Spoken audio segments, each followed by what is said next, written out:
Guys, tingnan nyo itong cutting tool na to. Yung insert na to. Actually, for disposal na to eh. Hinasa ko lang. Sabi ng iba, ang insert hindi hinasa. Hindi hinasa pag di mo alam.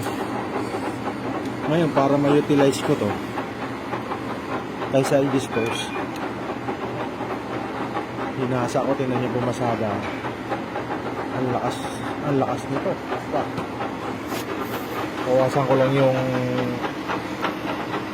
feed ko kasi masyadong mabilis yung feed rate.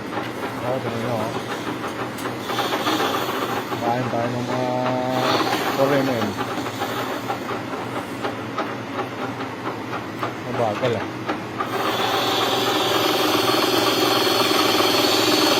Na 4 mm yan.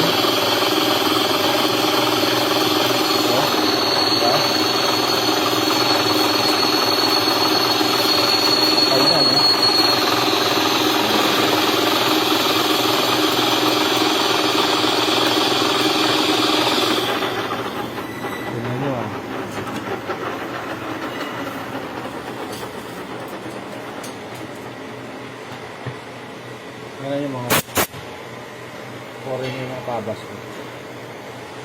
Yan. Yan lang yun.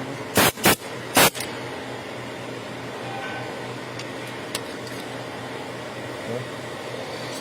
Top break lang ang baon.